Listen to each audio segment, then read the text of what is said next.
Assalamualaikum warahmatullahi wabarakatuh. Perkenalkan, nama saya Novi Fatimah Az-Zahra, Prodi Ekonomi Syariah semester 7. Manajemen itu sebenarnya nggak serumit yang kita bayangkan. Secara sederhana, manajemen adalah proses mengatur mulai dari perencanaan, pengorganisasian, pengarahan, sampai pengendalian sumber daya, supaya kita bisa mencapai tujuan secara efektif dan efisien. Intinya, gimana caranya kita bisa mencapai target tanpa buang-buang waktu, tenaga, atau biaya. Nah, menurut para ahli, manajemen itu juga bisa dibilang seni mengatur orang lain supaya bisa kerjasama dengan baik untuk mencapai tujuan yang sama. Jadi bukan soal mengatur, tapi juga bagaimana kita bisa memimpin, memotivasi, dan mengarahkan tim supaya semua bergerak ke arah yang sama. Dengan begitu, tujuan kita bisa tercapai dengan hasil yang maksimal.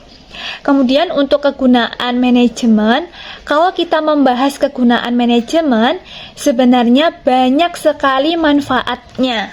Yang pertama, manajemen itu bisa meningkatkan efisiensi penggunaan sumber daya. Jadi waktu, tenaga, uang, dan bahan yang kita punya bisa dimanfaatkan sebaik mungkin tanpa terbuang sia-sia. Nah, yang kedua, mempermudah koordinasi antar bagian atau individu. Misalnya, di sebuah tim atau organisasi, kita bisa tahu siapa yang mengerjakan apa, sehingga kita jadi lebih terarah dan nggak tumpang tindih.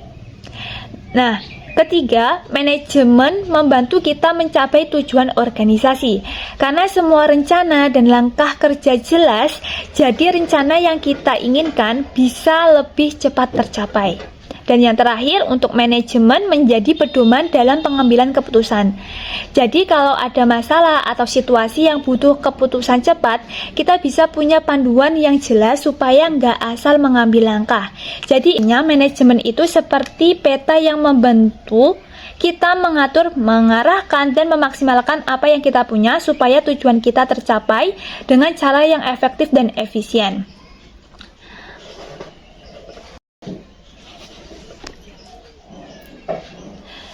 Nah, adapun untuk fungsi manajemen, yang pertama ada perencanaan atau planning. Itu seperti kita mau pergi ke suatu tempat. Kita harus tahu dulu mau kemana, jalannya lewat mana, dan strateginya gimana. Tanpa rencana, kita bisa nyasarkan.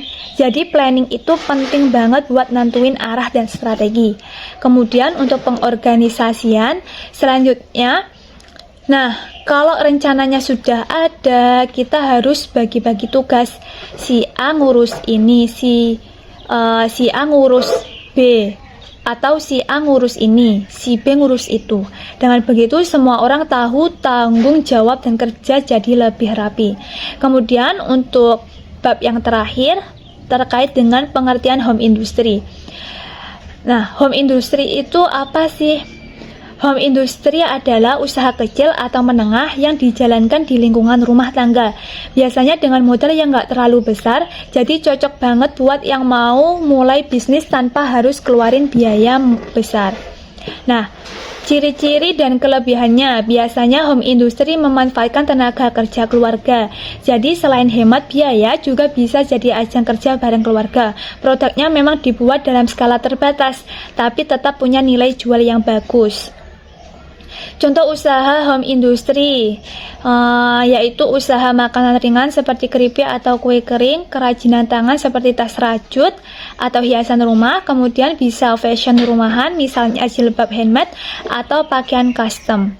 Semua itu bisa dimulai dari rumah dan bisa berkembang besar kalau dikelola dengan baik.